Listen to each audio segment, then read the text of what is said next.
sometimes we just get things wrong. And we may keep getting them wrong for quite a long time. In fact, we may even pass our errors on to other people and insist that they would be better off for believing us. For instance, generations of mental health professionals believe that children want to have sex with their parents. Generations of mental health professionals believed that people out in the world are like pigeons in labs, just hopping and bopping the way they've been conditioned. We could go on and on listing obvious mistakes that generations of mental health professionals have made. But there is at least one mistake which has been universal in mental health care, and it remains current, and I dare say that at least a few of you in this room probably still make it and take great pride in making it. And that's the idea that mental health care can and should be ethically neutral. Now, it's not a crazy idea. The idea of ethical neutrality follows as night follows the day from the very idea of mental health. I mean, after all, a healthy arm is a healthy arm. Whether it's used to caress a baby, to lift up the downtrodden, or to strangle the innocent. A healthy kidney is a healthy kidney. Whether it's used to clean the blood of an altruistic saint or a sadistic murderer. A healthy brain is a healthy brain, whether you plot the course of the stars or a war of aggression. It really seems to be true that healthy people can do very evil things. And it seems to be true that very ill people can do very wonderful things. So health and ethics just seem like different things. If it is your job to restore your clients to health, then that's what you should do, and their ethics is really none of your business. It's not really my job to make you virtuous. It's my job to make you healthy. So it seems. So what's the problem with this? I mean, why is this an issue? Well, to start with, in our field, it's an issue because it makes absolutely no sense. In many areas of medicine, we can describe what health is, and we describe it fully and completely without having to make any reference to the uses of the organ and whether or not it is virtuous. But the reality is we don't really know much about mental health. We really don't know enough about mental health to say, here is what it is to be mentally healthy. Now, we know a lot about relieving suffering. We know a lot of things that we can do to help people become less distressed, more satisfied with their lives.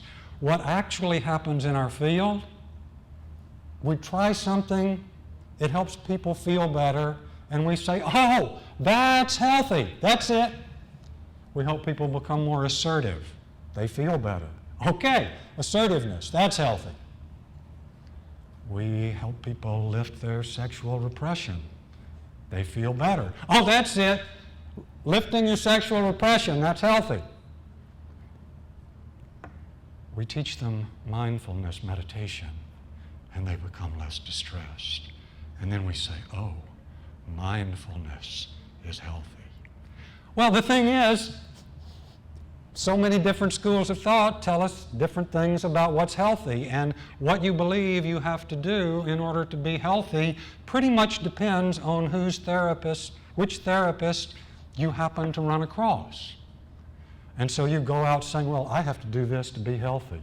This is what I have to do for my mental health. But if you went to a different therapist, they would say the same thing. If you go to an orthopedist, he pretty much knows whether your arm is broken or not. And he knows what it's going to look like when it's not broken anymore. And so will the next orthopedist, and the next orthopedist, and the next orthopedist, and the next orthopedist. So to start with, we don't know enough about health even to draw the distinction, but we pretend we do, and this is just a con game. our patients have confidence that we are saying to them something that is true when we tell them, this is what you need to do to be healthy. But we're not telling them anything true. We're telling them something that we've just kind of come to believe because once upon a time some people did that and it made people feel better. So the first problem is it just doesn't make any sense. The second problem is we are essentially claiming for ourselves an ethical exemption. We get the right to shape people's lives without the things we recommend being subjected to ethical scrutiny. I've done this, you've done this, we've all done this. Patient comes in, they're talking about something they've done that actually most anybody in the world would believe was a pretty bad thing. They're feeling guilty, they're feeling horrible about an act of aggression. They're feeling guilty, they're feeling horrible about some act of betrayal. And we say, why are you feeling so guilty? That seems pretty healthy to me. We've just short-circuited the whole moral discussion by saying whether you're guilty or not is completely irrelevant because it was healthy. So we're claiming an exemption from ethical scrutiny. Gets worse than that. We actually undermine the ethical competence of our clients. We actually impair our clients in their ability to make sound ethical judgments. That's a pretty strong claim. I'll just give 3 examples. I could give examples all day. The first one, we oppose the tyranny of the shoulds. How many people, from Karen Horney to Beck to many of you, have opposed the tyranny of the shoulds? But you know, moral shoulds are tyrannical. Obligations are obligations. They are binding. So when we teach people to oppose the tyranny of the shoulds, we are teaching them that their obligations are optional. That doesn't seem to me to be a good way to make people more ethical. Another thing that we do is we undermine the importance of reputation. We say things like, why do you give people so much power over you? Why are you so concerned with what people think about you? But on any account of moral psychology, on any study of anthropology, the sociology of ethics, we know that reputation is essential to the functioning of conscience. And conscience, on any account, is internalizing normative guidance and being able to present to yourself in your own imagination the moral standing within your community of your actions. So when we tell people to pay less attention to what either other people think of them, we are crippling them as moral agents. Then we teach people to take their own comfort seriously as a criterion of decision. I'm just not comfortable with that. You know, nobody ever formulated an ethical injunction to get people to do things they were already comfortable with. Thou shalt not commit adultery unless, of course, that's more comfortable for you. Thou shalt not covet thy neighbor's donkey, thy neighbor's land, of course, unless that's more comfortable for you. Thou shalt honor thy father and thy mother, unless, of course, that's uncomfortable. The last reason I'm going to say this is a problem is we hamstring ourselves. By remaining ethically neutral, we fail to avail ourselves and our clients of some of the strongest motivations for change that animate humans. Concern for your impact on another, sensitivity to principle, concern for your standing in your community, a passion for truth-telling, a passion for fairness, earning your self-esteem. People care about these things. They actually motivate people. And when we refuse to engage in moral discourse with our patients, we simply leave out of the process of change many of the strongest motivators that animate human life. So what do we need to do?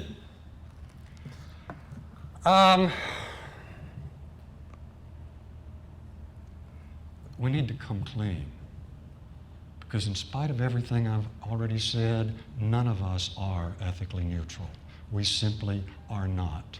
The idea that we are ethically neutral is a delusion that we work upon ourselves and our patients that allows us to smuggle into care the values and principles of our culture, our therapeutic subculture, and our peculiar take on life under the rubric of health. Pretty much whenever we use the word health, we're really talking about some kind of moral ideal. Our notions of autonomy, separation and individuation, boundaries, those are simply expressions in the clinical context of our culture's moral principles of expressive individualism. We have more idiosyncratic values like the true self, or secure attachment, or authenticity, or mindfulness. Those are ideals to which we hold our patients, which are not being justified in moral terms, which we claim people do not have the right to criticize us for in moral terms, because those are matters of health. So the first thing I would say is just come clean. We're all trying to help our clients be better people. We're not like restaurateurs and Wall Street bankers and hairdressers and clothing designers who are just trying to help people feel better. Simply relieving distress is not what we are about. But we need to be more self-aware, we need to be more honest, and we need to become more competent at reflecting upon our own moral discourse and the values that we believe and that we pass on to our clients. So, what would it look like? What would you do differently? Well, 20 years ago when I was writing Cultures of Healing, I was in the midst of a serious crisis, a crisis of conscience about what makes mental health care legitimate. We earned our legitimacy in this country and around such places in the world as we have any. We earned it by claiming to have something we didn't have. We claimed that we had a science of mental health, and we simply did not. We earned our legitimacy by claiming to do something that we simply do not do, applying the science of mental health to particular cases to remedy mental illnesses and restore people to health. I just borrowed $100,000 for psychoanalytic training, and I'm going, what in the world have I done? Have I joined a completely illegitimate profession? Now, I admit that may have given me a bias to come up with some sort of way of thinking about what I was doing that was legitimate. I hope it's true. What I realized is that every person in the world, when they are suffering, when they are struggling, when they are in trouble, has the right to use their mind, to use their heart, to use their imagination, to try to find solutions. That seems pretty straightforward. That seems axiomatic to me. You're in trouble, you have the right to use your mind to get better. It also seemed to me obvious that you have the right to find any kind of help you can find. If you got the money to hire somebody, hire them. That seems axiomatic to me. So it seemed to me that the legitimacy of the mental health fields depends solely and absolutely on whether or not we put ourselves in service to those axiomatic rights. If I become an ancillary mind, if I become an alter ego, if I bring to bear on your behalf a body of knowledge that you simply have not had occasion to gain. If I bring to bear on your behalf a perspective that's simply beyond you at the moment because you're in pain, that seemed to me a legitimate thing to do. So I decided that the legitimacy of the mental health care professions depends upon helping people sort themselves out. That's what we do. We're not delivering grand truths from the esoteric realms of science. We are helping people sort themselves out. But you know, you can't sort out your life without moral considerations.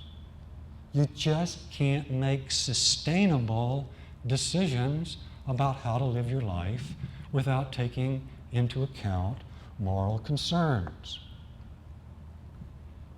And we cannot be good helpers. We cannot help people sort themselves out if we do not help them with those very moral concerns. We cannot give them an exemption from moral evaluation if for no other reason because nobody else will. We can help them feel better without having moral concern about the impact of their actions on others. We can help them think, well, somebody else has a problem with this healthy thing you need to do. That's their problem. No, it's not their problem. My fiance gets angry with me about something, I talk to my therapist about it. My therapist helps me understand the legitimacy of my concerns, and if she's got a problem with it, that's her problem. But you know what? If she's got a problem, I got a problem.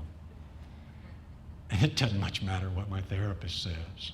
And I better come up with a way of understanding my actions and understanding my thoughts and understanding my needs that is somehow going to traverse the distance between us.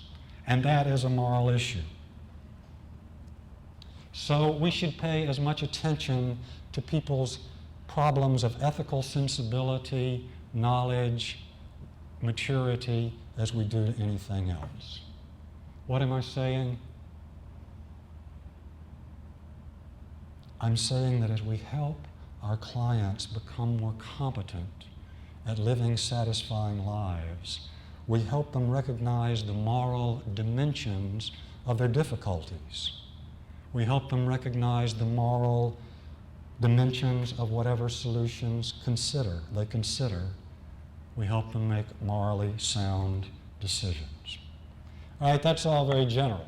But what would it look like in practice? Well, let's go back to the tyranny of the shoulds. How would I suggest you do it differently? I mean, we have all had these clients. They bedevil themselves, they vex themselves. They can make a life crisis moral issue out of whether to have chicken or fish for dinner. They can feel guilty for years about having borrowed their little sister's blue jeans when she wanted to wear them. We're not addressing nothing when we started talking about the tyranny of the shoulds. We have all seen these people who bedevil themselves wrongly, unnecessarily, and make themselves miserable. I'm saying to you, because we take this position of ethical neutrality, we give them completely the wrong kind of help. Don't tell them, stop thinking about should. Help them learn how to answer their own questions. Help them learn there are different kinds of shoulds. They have different weight. They have different levels of obligation. So, for instance, if I say to you, you know, you should really kind of try to get on your boss's good side if you want to get a raise. That's a type of should. It's an instrumental should. There are lots of things that are instrumental shoulds. Things as simple as if you want your car to run for a long time, you should change the oil every 3,000 miles. To, if you want to get ahead with your boss, you should be nice to him. If you want your teacher to like you, then you should show up for class. Those are important. They're instrumental shoulds, but they're just instrumental. They carry absolutely no moral weight. If you don't care whether your boss likes you, fine, that's up to you. If you don't care whether your teacher likes you, fine, that's up to you. If you don't care whether your car breaks down after 20,000 miles, you don't have to change the oil. But then let's suppose I'm having a party on Saturday night. And I think to myself, I'm having this party, going to be a lot of traffic in the neighborhood, a lot of people are going to be parking cars, going to be some noise, it's going to cause the neighbors some inconvenience. I should probably tell them I'm going to have the party and should invite them. Now, what kind of should is that? It's not like an obligation. It's not like there's any law. It's not like I've made them any promises. It's not like if I don't tell them, anybody's going to have any right to think of me as a bad person. But it's a nice, considerate, kind thing to do because it takes into account the impact of my actions on their lives. It is a matter of prudence. So there's a different class of shoulds, prudent shoulds. They are of some moral significance, but they're still not obligatory. So if I've got a client who's vexing themselves, I might help them know, what you're talking about is just an instrumental matter. Do what you want to do. If it's a prudential matter, I'll help them say, that does matter. It will have an impact on these people, and being a good neighbor might be a nice thing to do, but you just got to really think of how important that is. But then there's a third class. I've got the client sitting there thinking, my brother is out of work. He's really struggling financially. He's not going to be able to make his mortgage payment next month. And I promised him I would cover it for him. And I was glad to do that. He's my brother. I love him. I care about him. But then I got a chance to buy a motorcycle at a really good price. I mean, this is a beautiful motorcycle. This thing is like 30% off list. And I really, if I buy the motorcycle, I can't help out my brother. I don't know what I should do. Anybody in their right mind knows the guy has to help his brother with his mortgage. Anybody in the world knows that is a moral obligation. He is your brother. You have given him your word. He is counting on it. As a therapist, you could totally screw this up in at least two ways. The first one is you could say something like, I guess you got a choice to make. And actually, I think you need to learn to take care of yourself. You really need to just kind of think about what's more important to you. Wrong. No, it's a moral obligation. You don't get to think about what's more important to do. You told your brother you were going to do it. He's planning on it. Or you could do something a little more subtle and a little more sophisticated. I think you really need to think this through. How's your brother going to feel the next time you need a favor from him? Is he going to remember that you welched on him? Is he going to back out on you? You really don't want your brother mad at you. It's really not a matter of your enlightened self-interest to go back on your word. Why is that the wrong thing to do? Because self-interest is not anywhere in the territory. A promise is a promise, an obligation is an obligation. Whether or not it ever redounds to your self-interest is wrong. So how would you do it? I don't know, Joe. I understand the appeal of the motorcycle. That would be a lot of fun, but man, let's think about this. Is your pleasure really more important than your word? Having a motorcycle matters more than your brother's welfare? I'm just asking. So we can help our patients learn the difference between different kinds of should. I got a bunch more stuff here about how to deal with the other two, things about reputation and about comfort, but I'm not going to have time to get into all of that. My point is, by seeing ourselves as ethically neutral, we have not bothered to think through how to be good counselors for our clients, because we are leaving out of our considerations some of the most important dimensions of their lives, some of the things that are most important as to whether or not their lives go well. That's not really how we want to serve our clients, is it? I'm not saying that you need to become didactic. I'm not saying you need to start preaching to your clients. I'm not saying you need to think you can make your decisions for them. You know what? Our clients learn to think about themselves the way that we think about them and talk to them. Our clients internalize the discourse between us. If we will learn to think as sophisticated helpers who include in our considerations the moral dimensions, if we learn to include in our considerations of their problems the many moral impacts of possible attempts at resolution, more often than not, all we got to do is raise the right questions, point them toward the right considerations. We will engage their consciences, which in fact they all have, and they're all happy to use if we don't tell them to stop using them. We will help to inform their consciences simply as they internalize a morally competent discourse. I would point out that I firmly believe very little that, well, first I'm going to tell you what I believe, then I'm going to point something out. I believe that very little that brings people in for care has a thing in the world to do with health and illness. I think health and illness are pretty much irrelevant categories for understanding the problems of our clients. And certainly those of you who believe there's no such thing as mental illness can't be talking about mental health, because if there's such a thing as health, by definition, any deviance from it is going to be illness. I think very little that brings in patients is illuminated by talking about health. Even if you do believe there's such a thing as mental illness, I believe very little of what brings people in for care is a matter of illness and health. I could just try to help my patients feel better. You could just try to help your patients feel better. That's pretty easy. We can teach them to meditate. We can teach them to reframe their beliefs in pleasing directions. We can teach them to make up self-valorizing narratives. We can teach them to see themselves as valiant victims.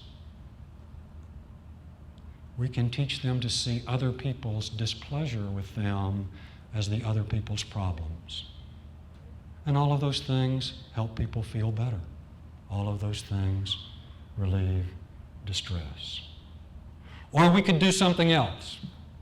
We could help our clients lead better lives, and that is a much harder task. Helping people be morally obtuse makes the near term easy, but in the long run, it's hard to imagine that a better life results from becoming morally impaired. No, moral life is complex, but the body of human knowledge includes studies going back thousands of years. In the last 50 years, astounding progress has been made in the study of moral life. Positivism is dead. The fact-value distinction is moot. Psychology, anthropology, biology, philosophy, all have made enormous leaps and bounds in developing sophisticated notions of morality. It's time for us to get with the program. It's time for us to stop claiming ethical exemptions in the name of health.